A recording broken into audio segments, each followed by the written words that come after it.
Man with long hair and a Scott Pilgrim t-shirt. I'm a drummer. This is actually from Michael. I was wondering, would you want to start a band with me? Yeah, sure.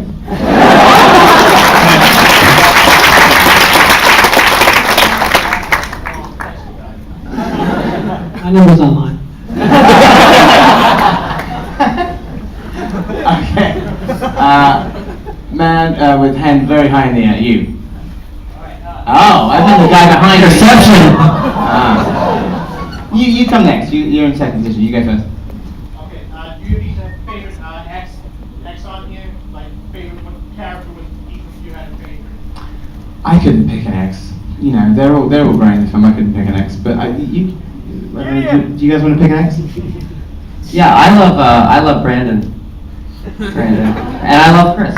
Both those are my two favorite guys, but I love them all. I love them all too. Love them all. You got you. If I had to pick a favorite, I'd say Jason. Oh man. I'd say Jason. Michael. So much love. I would say you. You did. Nice. There's nothing going on here. I know. I appreciate it. Who are you picking? I'm not, after that, I'm done. Okay. You know, so other guy, yeah. So first I want to just thank you for using the source material.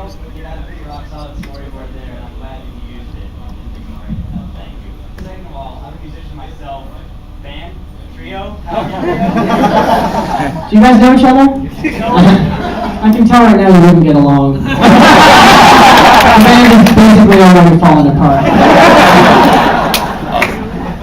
Well, one way or another, I'm a huge Sex Bob fan, and I wanted to ask about whose decision it was to get back involved.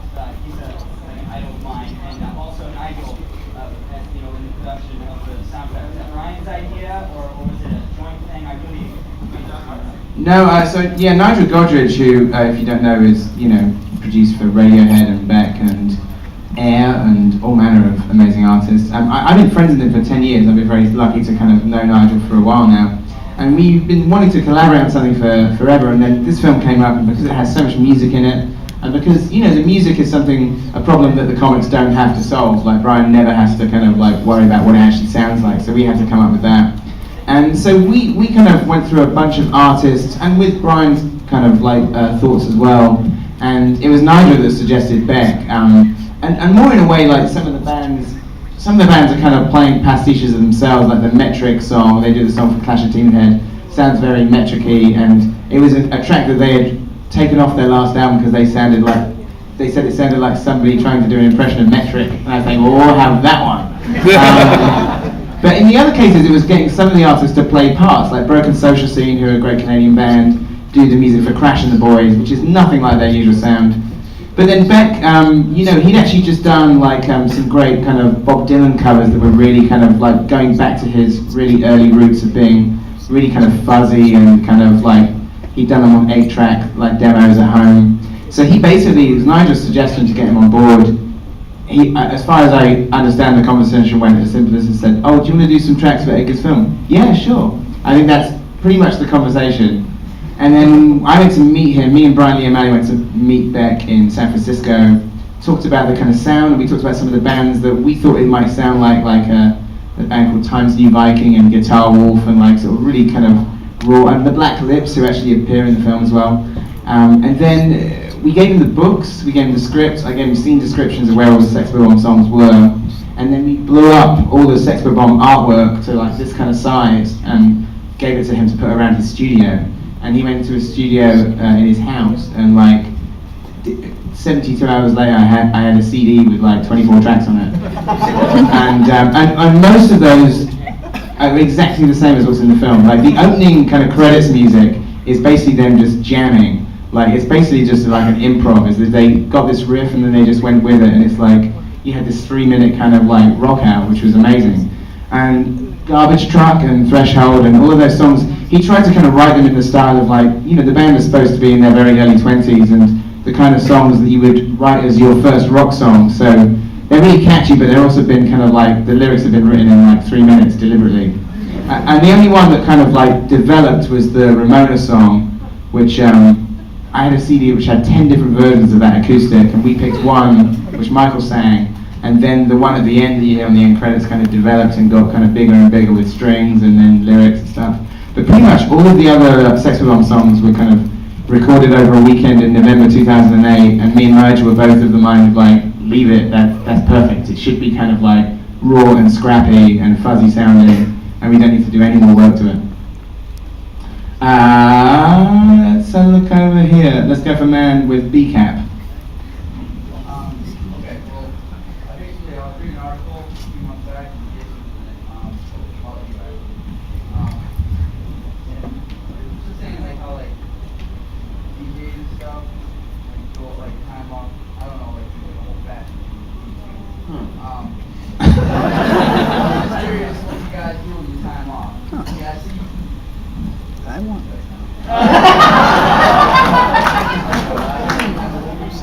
Right now? Yeah. Jason is currently doing a biopic where he plays all 4 of the Beatles at once.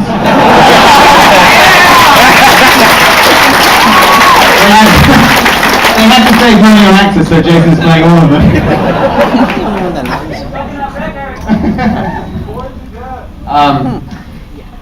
I've never DJ'd. I've never DJ'd. I don't, maybe they got that wrong. In my free time, I mean, I try to write music every day. And I have a side project, a very little thing called Coconut Records. It's my band. Thank you so much. It's because it's like a little thing that I do, and so when I'm not working, I try to write and I record my music at home.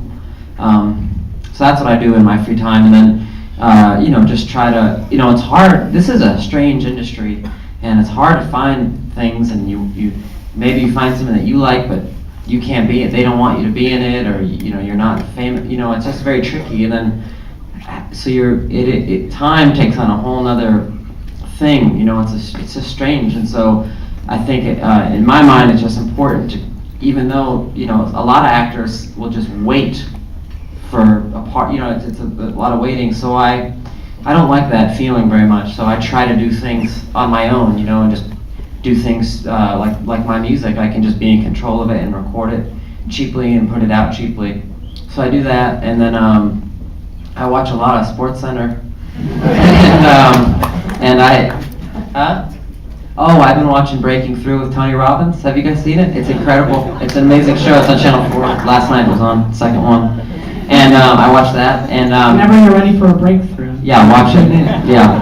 Whenever you're ready for a breakthrough on Tuesdays at 9:30, you should watch it. And I read a lot, and I watch a lot of movies, and I make a lot of plans that end up getting broken. My favorite movie? I don't know. I can't answer. What's that your one. favorite plan to break? My favorite plan to break.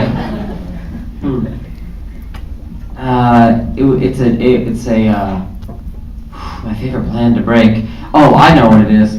It's a dinner. Would be to have dinner with someone who's old enough to be my parents, but aren't my parents, and I don't know very well. That sounds Thank you. Is that all right? When we were gonna have dinner a week ago. Yeah. Remember you told me you had to go to synagogue? Uh-huh. Was that, you were just, No. I had to go to synagogue. okay, we'll do it next week. Yeah. But not when? What day? Tuesday at 9:30? No, Michael. Michael, you need to watch Breaking Through with me Tuesdays on NBC. Huh? Watch it together. Watch what together? Yeah, we will. Okay. We will. We tried last night, but we missed it. Woman in the purple shirt, yes. Yeah, so, yeah. Who's next? But by the way, I will, anytime the three of you, I love you so dearly. If I ever cancel on you, that is not breaking a plan for any other reason but the truth. I promise. Okay. He's crossing his fingers, I see it. Let's give the Smashing Pumpkins a shout out. Let's go for